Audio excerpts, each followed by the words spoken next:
Okay, good morning. Okay. Good morning and welcome. The West Virginia Higher Education Policy Commission, the West Virginia Community and Technical College System, and the West Virginia Department of Education are happy to have you here today. Today is the second day of the virtual West Virginia Student Success Summit. For those of you that were here yesterday, welcome back.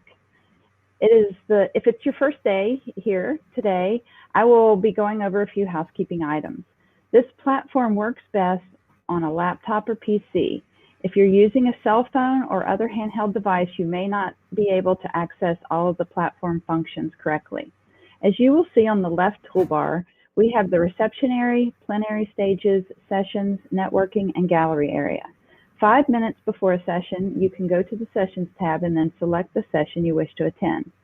Our first speaker this morning comes from the National Center of School Mental Health in the Division of Child and Adolescent Psychiatry at the University of Maryland School of Medicine. Dr. Chris Scardamalia's research builds on her extensive experience as a school psychologist working with high-needs youth and their families. In addition to providing services for traditional public school campuses, Dr. Scardamalia has worked as a school psychologist in juvenile justice settings, including juvenile detention and post-adjudication residential treatment. Dr. Scardamalia has conducted research on factors influencing determinations of special education eligibility under the disability category of emotional disturbance. Her current research focuses on the intersection of the public education, juvenile justice, and mental health systems and their contribution to the disproportionate number of minorities impacted by the school-to-prison pipeline. Dr. Scardamalia's research addresses universal prevention and intervention through her work on the development of modularized, classroom-based, social-emotional learning curriculum and through her research on district-wide strategies to reduce exclusionary discipline practices. In addition to conducting school-based research, she provides training, technical assistance, and consultation support to school districts and educational leaders at local, state, and national levels. She's a postdoctoral fellow from the National Center for School Mental Health, University of Maryland School of Medicine. She received her PhD in education psychology at the University of Texas in Austin and her pre-doctoral internship at Travis County Juvenile Services Psychology Internship Program in Austin, Texas. If you would like to learn more about creating your own self-care plan, please join Dr. Scardamalia in her breakout session at 11:20 a.m. this morning entitled Self-Care and Wellness for Educators, Creating Your Wellness Plan. Without further ado, please welcome Dr. Scardamalia. Thank you. Really happy to be here and to be talking again with this group, or at least at this conference. I'm thinking new group out there. And well, I guess I'll introduce myself a little bit first. But one of the reasons why I'd like to kind of give a little sense of my background is that, well-being and compassion fatigue is strictly an academic interest. It is certainly something that over the years, working in juvenile justice systems and in schools as a school psychologist is a very personal subject, something that I have experience with on a personal basis, probably far more than I wish I ever had. So I'm really excited to come talk to folks who I think of, right, as this is the boots on the ground. We're in it, dealing with it, and what can we do to help ourselves move through that. All right, there we go. Oh yeah, so you heard all my research interest, all that kind of stuff, right? What are we doing this morning? This session is gonna be to kind of orient us to what are we talking about? And we use these terms, compassion fatigue or traumatic stress. What does that really mean? How do I understand if that's what's happening for me? Understand how stress really impacts us at a more personal level. And we're some general strategies to improve well-being, to counter compassion fatigue. As Kelly mentioned, this afternoon, there's a self-care planning session. And so the two, sorry, my slides are automatically advancing. The difference between the two is we're going to kind of get and talk in sort of big picture Here's some things you can do. This afternoon will be much more targeted to here's how you start drilling down in that information and figuring out what's going to work for you individually. So the two complement each other, and I've tried to not repeat too much information this afternoon. So hopefully you will join us. So why are we talking about well-being for educators, right? It's always been important, but now we've all been through over the last year, it's even more important. So if we look here, what do we know about educators? And this is pre-COVID, what we know about educators, right? They tend to report health days as compared to employees in other professions. They report fewer good mental health days and more poor mental health days, right? There a survey that was done of educators, and they were asked to list the top 5 emotions that sort of come to mind when they think about their profession, place in it. And what you see here along the bottom, the frustrated, overwhelmed, stressed, tired, happy, those were the top 5 in order. They did this again after COVID. Said, all right, now give us your top 5. And we can see this shift. First of all, happy falls off altogether, right? Anxious, fearful, worried, overwhelmed, and sad. So all of the stress that we were holding pre-COVID, just being educators in a system that is often very demanding, and resources to back up those demands, right? This all just got exacerbated. We sound so miserable, right? We kind of do. I think it's important to acknowledge upfront that if you are feeling really stressed, if you have struggled to make it through the last year, if you struggled to make it through the last 5 years, personal failing of yours. This isn't, that everybody else can do this so much better. Everybody's experiencing this struggle. This, we just think about, in particular, what this last year has looked like. And I don't know that there's a more representative image than Zoom. What you're looking, or what a teacher would be looking at each and every day. At best, you get the screen, to your left with a bunch of faces, but the reality is the right-hand side, what people's experience has been day to day. And there's a quote that comes from a teacher, I think up in Washington. I spend all day staring at a screen, kind of generating enthusiasm into the void that Zoom is. And I end the day so tired and so done and so frustrated. And the moments of joy I used to have are right. And I think that has been one of the big shifts over the last year. It's like, yes, the job has always been stressful. Yes, it's always been hard. Yes, we've always had a ton of things coming at us, right? But we had those moments with students. We had those personal moments with our students where you saw the growth and you felt the impact of your work. And that's been a lot more difficult virtually. That feedback. We still have all the stress. We still have all the demands. We still have all that difficult stuff. But being in this more removed state and in the middle of COVID, we've lost our ability to connect a lot of the stuff that was happy. All right. It's okay. I'm going to flip back a couple. Yeah. All right. So, and we know that stress impacts us physically, emotionally, and it also creates a certain weather in our spaces, right? So teachers are stressed, that stresses students are stressed, that impacts teachers, and we just get into this cycle.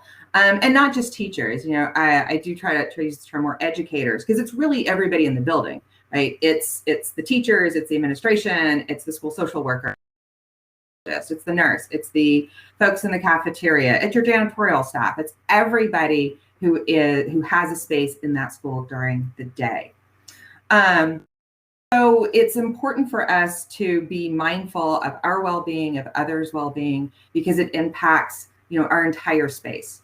So today we're going to start off down when we think about how we're feeling in our spaces. Compassion fatigue is a term that we've heard a lot about over the last couple of years. So I'm going to see if I can take this automatic advancing off as I talk. Yeah. So what we don't hear quite as much about is compassion satisfaction. And this is a place to kind of ground ourselves from the beginning, that it's not just compassion fatigue, but things about our job that help balance that out. So compassion satisfaction, generally, all the good stuff, compassion fatigue, all the bad stuff, right? Oh, I love that comment. I never realized how much I laughed each day with my students until COVID. For me, it hasn't been, I mean, the big things have been annoying and difficult and hard and stressful. But the real impact I have found is it's the little things. It's the little chit chats in the hallway with my colleagues. It's a sort of sidebar with a family or a student, you know, that they're not planned. They just sort of happen in these moments throughout the day. That's gone. And boy, do I miss that. So when we talk about compassion satisfaction, right, that connects with that comment. It's pleasure and satisfaction derived from working in helping and caregiving professions, right? It's, I feel good doing the job that I'm doing. I feel good providing care to others. I feel good working with my colleagues. It's a principle I hold. So, you know, I'm meeting a value of myself and just altruism.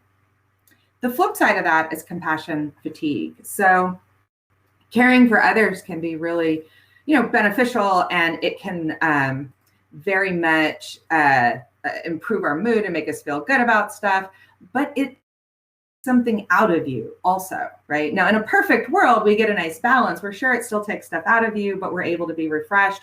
We're well supported in our positions. Everything else feels good. And so, okay, you know, I can handle the stress that comes along with whatever my role is. The compassion fatigue starts to arise when that really becomes overwhelmed. You know, I mentioned, like, in a perfect world, we're in a well-resourced area, right? I mean, and a lot of those stresses are coming in on our educators because we're not well-resourced. And we're all sort of scrambling to try to figure out how to, you know, build Rome with rolls of duct tape and some baling wire. I think I'm showing my Texas roots with that example. So we think about compassion fatigue. This is the stuff that weighs on, but it is worthwhile to think about the different buckets under compassion fatigue, because when we think about what do I need to do for myself to kind of get me out of this, it's helpful to sort of understand what really is the thing I'm experiencing most. So we break this out into two basic buckets. There's burnout, stress. And I've highlighted two types of traumatic stress here: secondary traumatic stress and vicarious trauma. So burnout is pretty much what it sounds like. And I know we use that as an umbrella term, but this is really talking about low energy, the gray, the blue. I can't get up. I just can't drag myself off the couch. I can't think straight. I'm tired. I'm exhausted, right? It's all the low. I just can't pull myself together. We might think about this, a general frame, as this is a little more like being depressed, right? It's that sad, it's that blue, it's all of the heaviness. We think about traumatic stress. This is more akin to anxiety, because traumatic stress is about taking in what is in our environment. So there's different types of traumatic. I mean, primary traumatic stress is exactly what you would guess it would be. You have had a trauma that is impacting you, right? It happened to you personally. Secondary traumatic stress is when we witness trauma happening to others, right? So the arrest of one of our favorite students happen. We watch the fight that happens in the hallway. And we witness a lot of things around us. We take that in. We're empathetic individuals, right? It's natural that we take that in. In some ways, it's good that we take that in, which is a little weird to say. But if you think about, who would you have to be to watch somebody go through something traumatic and not be impacted? I don't know that I want to be that person, right? I mean, that unnerves me a little bit to think about being in a place. I'll tell you a story in a minute, that I can see things and hard things and not be impacted. So in a way, it's a reminder that we are empathetic, caring human beings impacted this way. Vicarious trauma is very similar, but it's hearing about it, right? So if you're sitting with students who are telling you what they're going through and a lot of their struggles, you're taking that in. Again, we're empathetic, and so we connect with that, but it hurts as we listen to it, and it hurts as we listen to the 12th and the 50th story, and we just think, how can we operate in this space where there is so much trauma? So these are not mutually exclusive. Good news is you can experience all of them at once, right? But if we kind of reflect on those days where, I can't get out of bed, and yet I'm laying there and my heart is pounding and my nervous system is up and I'm just anxious as all get out, right? That's experiencing both of those things at once. But whichever one is primarily there in our lives is where we want to target. So I'll tell you a story. And just to kind of illustrate where this can get us to, one of the last years I was working at a middle school, I had a student who'd actually been working with for several years. She'd been in my elementary school also, and I was a school psychologist. Incredibly traumatic background, and not just background. I mean, trauma that was happening currently, in addition to historically. So I was aware of a lot. But I'm in my office one day, a teacher I didn't really know, didn't have a relationship with, and clearly nervous. I mean, reflecting back, like clearly nervous nonverbals. And said, I just, so-and-so, the student, was talking and divulged and, kind of told me about some stuff that was going on right then. And she's like, I didn't know who to talk to. I felt like I should tell somebody should know this. Yeah, no, I know. And my interaction with her, she comes in really nervous, telling me this stuff. I mean, I don't know if I had my arms crossed. I probably did, but I am just blank faced. Just, yeah, no, I know. Yep, I've heard that. Yep, right. And I am 1 foot out the door. I need to get to a meeting. I don't have time for this conversation, and I totally brushed it off. As my reaction with her, you can see on her face, right? She's starting to sort of collapse a little bit. It's like, I was really nervous, and now you're giving me this weird reaction, and that was not at all what I needed in this moment. That's, and now I feel a little silly for coming and talking to you. And it wasn't until later on, it was actually later that day that I sort of reflected back and I realized what it is. I thought, what has happened? I have gotten to the point I can sit here and listen to something that a student is going through right now, and a teacher who's clearly upset by this, and which anybody would be, and be totally numb to it, and just be cold and be numb, and myself not get emotional and not even recognize the emotion happening with the teacher. And that for me was really the first time I went, okay, something has to change, right? I can't keep doing this. I don't want to be the person that becomes that numb, cold individual just to get through this. So what am I going to do? And that's what started to get me interested in just learning more about compassion fatigue, burnout, traumatic stress. How do we handle that? How do we sort of give our tools to be able to maintain in the space we're in? If you are interested in sort of understanding where you are with that, there is a free downloadable inventory, the professional quality of life. And when you complete this, you will get results that give you a compassion satisfaction score, and a burnout score, and a secondary traumatic stress. That will it just kind of helps direct you to like where is it the heaviest. I also think it's sometimes nice to see as far as like, oh, okay, there are still some good things that I can connect with. So we talk about how stress is really hard for us to deal with, but let's dig in a little more specifically. Like, how does that emerge for us, right? What does stress do to our bodies? There are multiple signs. So if you look here, it's all very physically based, right?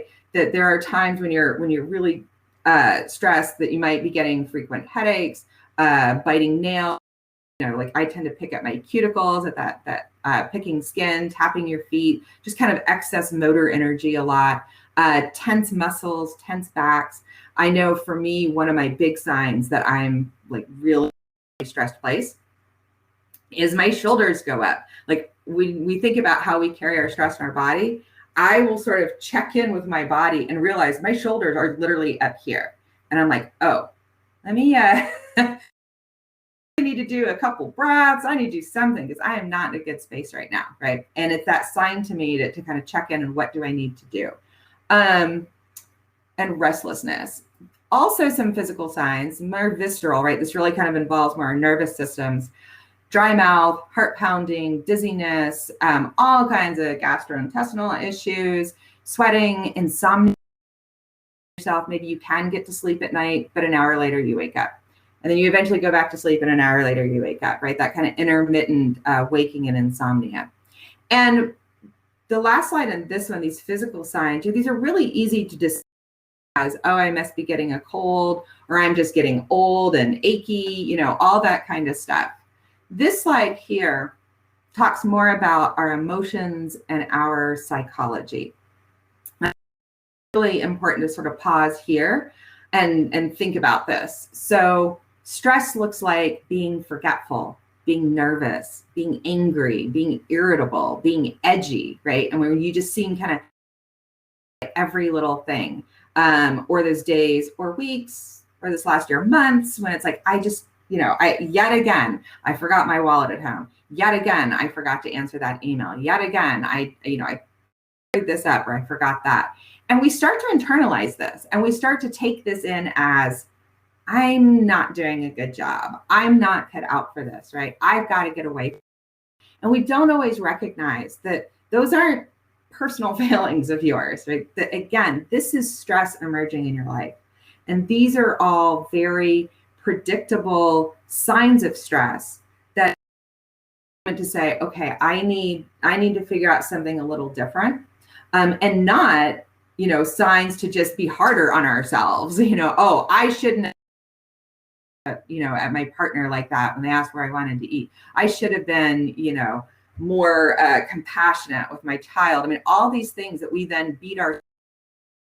Often it's like, it's not you, right? It's the stress that you're under. And I think that can be a really important sort of framing so that we don't up even more. Let me pause here and see if there are questions or comments. I will say Heather's comment, self-care isn't selfish. Absolutely, right? It is not selfish. We have to find a way to get through for ourselves so we can continue to be there. Like, you can go fast and furious and just dig in and ignore all everything you have into your students.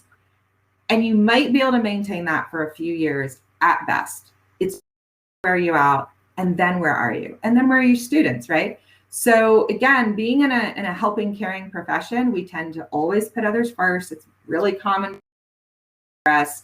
And it can be hard to say, I need to prioritize me. But if we don't prioritize ourselves some, then we end up not being able to eventually for the others that we want to take care of. All right, so Kelly, I will actually pause now if there's any questions or comments. Yes, there was a couple of comments. Elizabeth said, so often we place ourselves on the back burner to take care of others, and we have to take care of ourselves so that we can be there for other students. And she was grateful for those reminders. And Cynthia said that as well, and we need to give ourselves some grace and not feel guilty about caring for ourselves, which is absolutely the truth. And Heather says we can't tap the dry well, so that's very true.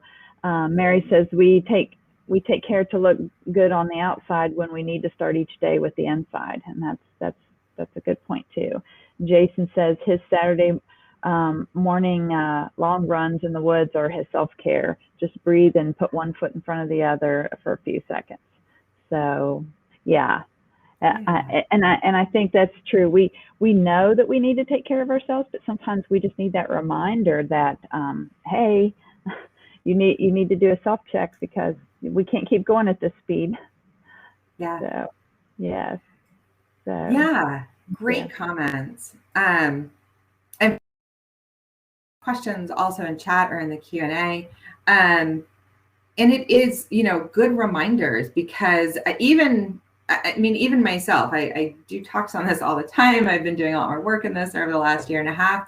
And yet, someone immersed in this world, there are times that I don't recognize what, and I need that moment of like, oh, wait, this is actually and I need to do something here. I do want to just acknowledge, we are spending our time today in a later session talking about self-care for us, but I think it should be said very directly that organizations we work in play a large role. Organizational well-being and our organizations creating space and support for self-care are really important. This can't be all on us. One individual cannot change everything for themselves. There are real stresses that come in from our jobs. So I just want to acknowledge that.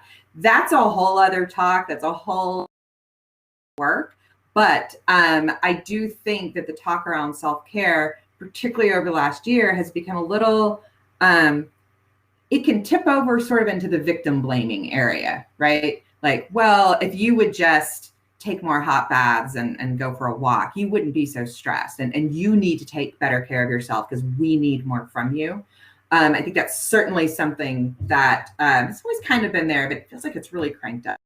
So just know that is not something that I even think we should ignore, but we're just going to focus on ourselves today. Thing as we start, we're going to start to shift into talking about what can we do for ourselves and how do we think about our own well-being. We do want to think about what sometimes gets in the way, and being defensive, us and others that we work with, is something that can really get in our way of asking for help. Sometimes even in the way of our engaging in help, and can really impact our relationships. And this is bi-directional, right? It's sometimes we get defensive, and sometimes others get defensive, and we're having to deal with their defensiveness. Being defensive has taken on a really negative connotation, right? I mean, think about, you shouldn't be so defensive. They're so defensive. But we really kind of, what is being defensive? Where does that come from? Why do we feel that? We get defensive when we are not feeling psychologically safe, right? Something has happened that threatens us emotionally or psychologically. Now, we can get physically defensive. An analogy might be you're walking through, a dark area at night. You think you hear footsteps behind you. What happens? You just immediately tense up. You're on alert. You're thing to come, right? And you are in a defensive posture. Same reaction happens emotionally, psychologically, when things come at us that threaten. Here that you feel like you're being blamed, a judgment is made about you, you're being a bad person, why did my kid fail this class, you're obviously not a good teacher, you're undervalued, that what you say doesn't matter, I've been screaming for months that I really need help in this kid and nobody is listening to me. I think undervalued is something that I don't know an educator who's not experienced feeling undervalued. Or that you're going to look silly, that others are going to think you're stupid, and that just our values diminished. So when we feel that defensiveness starting to rise in ourselves, it's a good sort of just check in to go, what about the situation is making me feel not safe? There's something here that's evoking this need to be defensive. And then also, we can recognize this in others. So when that parent comes at you, and they're in a highly stressed situation and they're angry that, the kid got suspended or didn't pass or whatever it is, right? And they're throwing that at you. It's good to kind of step back and go, wait a minute. Is there something about this where this person is right now that is creating this sense of, is there a way that I can sort of help with that and diffuse the situation? So whether it's us, whether it's others, a couple things we can do to address that defensiveness is just reframing the behavior. Sometimes we take things come at us in a very personal way and it feels very personal, but really it's something going on with that kid, right? So the kid walks and 10 minutes into the class, he cusses you out. And you're like, really? Me, the one that goes the extra mile to support you all the time. You're going to take that out on me. But is it really right? And that ability to kind of say, whatever happened in that kid's life that morning, they're dragging that in and you ended up being the target.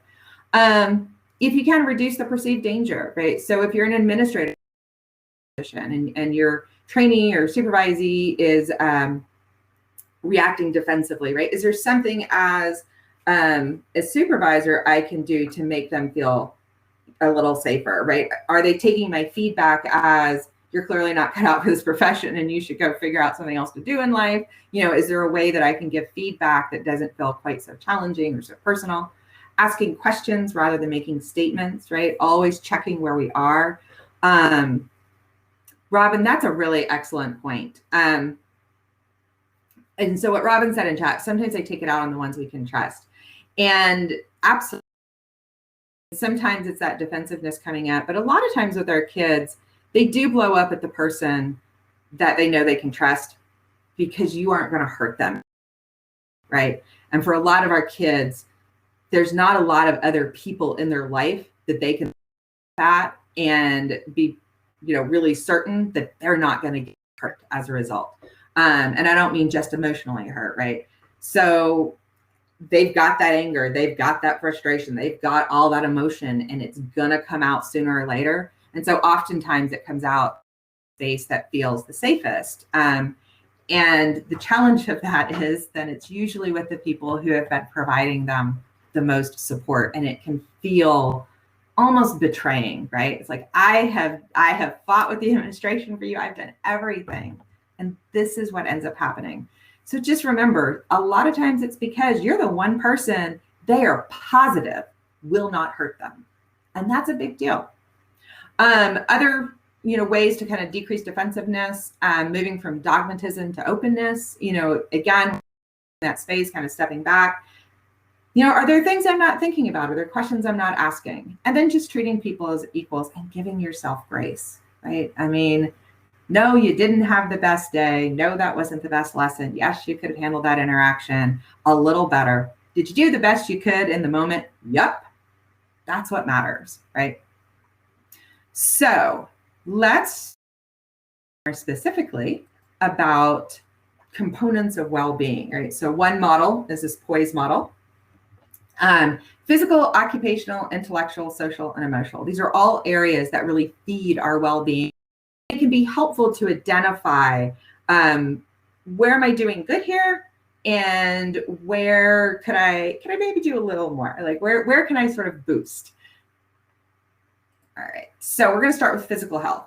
And this is where I just want to note we're going to kind of stay a little high level with this, and we'll dig in more specifically this afternoon. But when we think about our physical health, it's our nutrition, our sleep, our hobbies, our exercise, our music kind of fits a couple different categories here. Sorry, that was me that did that. All right. Nutrition is one that is easy to forget. I do all the time. Like, I'm always amazed when I there will be times that I'm very conscious of what I need, not just from like a calorie or diet perspective, but from a nutrition perspective. And I'm always really kind of amazed at how much that confused over how much that really impacts me. So sometimes it's just some shifts in, maybe I could eat some more vegetables. Maybe I could adjust that a little bit. Sleep, it's probably not helpful to say you should get more sleep. And it's like, yeah, I know. But sometimes we have to think about sleep hygiene, making sure that we're creating enough time and space for sleep. Do I need to watch that extra episode on Netflix at midnight? Probably not. But if you do find a lot of insomnia or sleep issues, that sleep hygiene piece can start to become really important. And just creating a bedtime routine that is very clear and consistent. When we have a very consistent bedtime routine, at this time, I go upstairs, I wash my face, I put out my clothes for tomorrow, I read for 10 minutes, I go to sleep. When we do that over time, we program our bodies that when we start to engage in this little nighttime routine, we're getting ready to go to bed, and your nervous system will start to cooperate with you and start to calm down and to quiet, and your body will start to prep for sleep because you're giving it that signal, right? Our sleep routines can be really, really helpful if that's something that is difficult for you. Active hobbies, any chance for physical movement movement can be such a great stress killer. And so if it's, a hobby that just gets you up and moving, that can really help add to our physical health. And with exercise, and it doesn't have to be some, really rigorous exercise programs. Some people are great at that. I'm somebody that I don't know that I've ever really walked in. Like, it's just not my world. That's just never going to be me. So if I were to create a self-care plan that I'm going to go to the gym and I'm going to work out 4 times a week, yeah, that's probably not going to happen. But what I do love is walks, right? And so for me, over the years, I've developed a habit of, in the evenings, going for a really long walk in my neighborhood, or on the weekends, going out to some trails in my area and going for a long walk. It really helps me sort of work through my day. And we've got music here, so it can kind of fit a couple different categories, but music sets the tone in our environment in a way that we don't always recognize just how meaningful it is. And so sometimes we want to be thoughtful about, what are we listening to? What is the mood that we're inviting into our lives? I say this as somebody who likes a lot of what might be categorized as sort of angry music, a lot of 90s grunge music, or, things that are like, sort of stuff. And I love it, and it's fun, and I enjoy it. If I'm in a particularly stressful time at work, is that really what I need to listen to every day on the way home from work, or while I'm making dinner, right? Is this helping me calm? Keeping me agitated, right? So there are times I'm much more thoughtful. I think I'm gonna listen to this particular playlist. It's music I love. It automatically makes me in a good mood, and it helps lift. So sometimes we can shift some of those things in our environment to really help. All right, occupational health. Again, this is an area that we can do some about. We can't always do a whole lot about, but some things we can do within our workspace are managing our time effectively. If you're a procrastinator, 100%. Coming up with strategies to work with that procrastination, clear roles and expectations, constructive feedback, opportunities for mentorship. These are things that, like I said, this is the one area you can do just for some of these things. If you feel in your role at work that the roles and expectations are not clear, right? That may be a time, whether it's your or just setting up a different meeting with an administrator, say, I'm just a little confused, and it's starting to get a little stressful, that I feel like, things are coming at me every day. I didn't really realize that was cool. And can we just talk a little bit about what are the roles and expectations as we move forward? And those same kinds of questions, like, gee, is there an opportunity for some mentorship? I've had first or second year teachers. Is there a veteran teacher that I can get paired with? Like, I would love to have somebody just come into my classroom, not in an performance evaluative way, but just, you're new to the profession. Let me give you some tips that can help you. So requesting that mentorship or requesting the constructive feedback. Yeah. And if you always control our environment or what others are doing, we sometimes can create these with colleagues and say, I'd love to talk through this lesson plan with you. I'm happy to give you feedback on yours. Would love to get feedback on mine. Be mindful of our time. Our intellectual health, right? It is really important. This is that phrase, lifelong learners. It really is important in our well-being, that our life, we continue to grow and flourish. We continue to find meaning in our work. We have opportunities for professional development. We're intellectually stimulated, right? Things want to be worked out every much as our bodies do. So it feels really natural to say, we need to exercise our bodies. And we exercise our bodies, that's really our physical health. Same exact thing applies for our brains, right? We need to exercise our brains. And that's really good for our intellectual health. And side note, learning something new, strong protective factor against like end of life geriatric kind of concerns, different disorders that come in old age, anything brain-based. Learning new skills is really, really good protective factor for that. And so, is there some sort of professional development I can get into that I haven't been connected with? Is there parts of my job I can dig into more? Again, if you're in an administrative position or in a opportunity to provide feedback, can we think about bringing in some of this topic, whatever it is that's really kind of bubbling up for professional development? We usually kind of stay in this lane. People would really like to hear about. What can we do to really be on that learning edge, that growing edge, right? I want to learn more. I want to do more. I want to have like something that is interesting and that I'm always learning. Our social health, right? This is a big one. Those positive relationships. This, I think, more than anything, has been the hit we've all taken over the last year and a half. And I know, there's a pretty wide experience with how much we had to be virtual or isolated, but everybody experienced that to some degree, and the loss of social connection, right?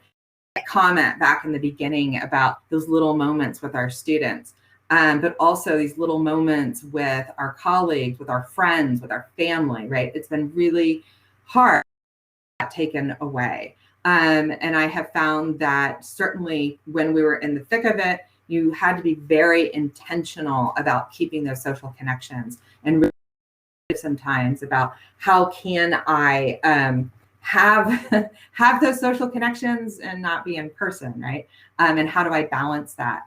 And part of our social support is being able to openly express our feelings, that unconditional support, that opportunity to hang out with another educator and just be like, you got it, right? You understand. Just need to vent, and I need to vent in a space that you're not going to come back and go, well, but really, was it really that bad? Or I don't understand why that's a big deal. Like, who cares if that was entered into the grade book on time? It's like, yes, that is actually a legitimate source of stress, right? And just to be able to vent to somebody and express what you're feeling. And sometimes it's all we need. Like, sometimes I don't need you to solve anything for me. I just need to be able to kind of purge all of this frustration and anger to somebody who's just going to listen and support. As we're opening up, as we're able to go back in person and be together more, this is something we can really think about getting back to. My first day back in the office, I was just so incredibly thrilled to see people in person. It's something I think we've all definitely missed. One thing well, no, we're going to go into that later, so I won't bring it up here. All right, emotional health. Feeling positive emotion. Right, this balance is essentially what we're talking about with compassion fatigue, right? So can I boost my positive life? Maybe I'm just in a stressful, place. There's things going on in my work, in my home, whatever. Can I at least bring in some positive emotions to start countering that? And manage emotions. So we start to think about, okay, great. I want to manage my distressing emotions. Got any ideas how I do that? I do. Right? Again, sort of break it down into 3 buckets. Anybody who's a mental health professional, you probably recognize this triangle between SS. Like, I feel like triangles sort of rule our lives. But what this illustrates is there's really 3 points of intervention with ourselves. We can manage our feelings, we can manage our behavior, we can manage are all things that we can think about doing. It's not always super easy, right? But the arrows indicate that this all impacts each other. When I change my feelings, that impacts and changes my thoughts and behavior. When I thoughts, that can change my feelings, can change my behavior. And if I change my behavior, that can then impact my feelings and my thoughts, right? So it's figuring out is where can I intervene and which of these feels most manageable. But these are kind of our 3 main routes. So let's start talking about managing our feelings, right? Listening to music, like we noted earlier, can have an impact on our mood. Reading, I read a lot of fantasy. And for me, I could totally own, it's absolutely escapist literature. I love it. And it really just kind of helps me from the world for a little bit and kind of step into this other world over here. both with reading and, I would give the same sort of caution, reading and also watch on TV or movies. Just be a little thoughtful about your content during times of high stress. We don't always need to watch something that, is dark or heavy. I mean, I love a good serial killer drama. I just do.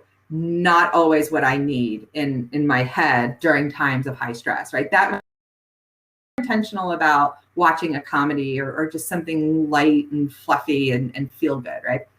Journaling can be an excellent way to manage our feelings. Finding distractions. I mean, sometimes I just need to something so that I can't stay in my feelings, right? I need to get pulled up out of it. And reaching out to social supports, sharing with some sympathetic friend. We talked about those social supports. Is there somebody who might have some useful input with to manage this, right? Can I reach out, ask for help, and have somebody help me kind of shoulder some of these burdens? One note about our social supports, which is really, but just like we need to think about our content with what we read or listen to, we also need to be a little cautious at times about the content of our social supporting, right? So it's really easy to drop into that space where, you've got those couple colleagues and it has become one big gripe session. There was an elementary school I worked at, and there was a group of us that would pretty regularly go out after work and hang out. And for a while, it was like super fun and really great. And we were, developing good friendships. And time, we all sort of noticed that we would get together, and the entire time it was just complaining about what was going on at work, which to a degree was fine. But we found that we were all leaving that space feeling like almost we arrived. And that was not the point, right? That's not the point at all. And so being the educators that we are, we used our timers, and there was an allowance. Okay, the first 30 we can complain about work, we can gripe all we want. And when that timer goes off, no more work talk. We're still going to hang out. We're going to talk about Netflix. We're going to talk about our kids. We're going to do anything else than talk about work. And it changed that space significantly. Managing our thoughts. It's easy to say, but if you ever had somebody tell you, you just shouldn't feel that way. We all know it's not that easy all the time to just change our feelings, right? So if that's not feelings, managing your thoughts can be another point of intervention. Meditation, whether it's kind of a more formal form of meditation, there's some apps you can do, can be very helpful in helping us kind of grab onto our train of thought and direct it in a more positive direction, or just to help calm some of those ruminative thoughts, right? Whether it's formal manner of recognizing and redirecting those ruminative thoughts, the key is we want to think about the little voice in the back of our head, right? What are the stories ourselves about ourselves? What is the inner dialogue? Oh, you should have done that better. I cannot believe you made that mistake. Oh my God. How could you? Right? And we beat ourselves up. Interrupting that self-talk can be a really important part of our well-being. Ask yourself, when you find yourself kind of beat up, it's like, well, hold it, right? A, it's not all bad. B, I am a human being and I'm going to make mistakes, and it's okay that I didn't do it perfectly. But what did I learn from this experience? What can I take away from it, right? Why might this be on my path? Turn this into either a silver lining or a lesson learned, or just decrease the sense that, I'm this horrible person who did this terrible thing. How can I respond? And what parts of the situation can I change? And I think that is absolutely key, because we often get caught up in kind of ruminating and focusing on things that we can't change. And there are few things more frustrating than trying so hard or spending all of our time on this thing. It's like pushing on a brick wall. It's never going to go anywhere. And you're going to expend all of your energy pushing on that brick wall. And you might even scrape up your hands while you're at it. And they're never progress because it's a brick wall, right? So when we think about our situations, what is under my control? I can go change that, do with that. Recognize there's pieces that are not under our control and set them aside. Like that's just what the situation is. I can't change. Focus on what can I do around it. Can I change some aspect of that situation? And sometimes it just means we need to make a larger change. Well, there's really nothing about any of this I can change. So maybe I need a different role, or I need to be doing something differently so I'm not sort of mired in place. All right. Here's some advice for, again, challenging negative thoughts. Like when we really get into that, like I'm the worst school psychologist I ever should have gone into this profession. These are a series of questions that can be really helpful in challenging those negative thoughts. So where's the evidence to support my thought? If you're having really negative thoughts about yourself, it's usually really easy to find the evidence to support it, because that's what you've been telling yourself this whole time. So great, let's put that out. What is your evidence? Now, what is your evidence against that thought? Right? Really take some time to think about, okay, but what said? Maybe this week I had terrible assessment sessions. I had a bad IEP meeting. I mean, I am just feeling like I am bad at every part of my job. Okay. How about those 3 IEP meetings last week that went really well? How about that email from that parent last semester about how much you helped their kid? How about that teacher that said, wow, that was a really helpful strategy, right? Those would be evidence against that thought. What would a friend say, right? When we give advice to friends, or when we're friends, we tend to be very compassionate. Oh, you should go easier on yourself. It sounds like you actually did the best you could do, right? Bring that compassion onto us, right? What would a friend say? Or what would you say to a friend who's having the same issue? Is it gonna matter in 1 year? Is it gonna matter in 5 years? Of course, some things will, but not everything. So we can kind of weed out those as like, you know what, at the end of the day, this just isn't gonna matter long-term. So we're maybe in a space where it's really hard to manage our feelings, actually really hard to manage our thoughts. We can manage our actions. Physical movement, getting up, moving around, taking a walk, environment, it can be hugely important, particularly when you're sort of stuck in that ruminative, like just get up and move. Spending time in a hobby that is physical, that makes, we see here pulled in that sleep, that nutrition that we talked about, spending time with family, friends, partners, doing something that you both enjoy.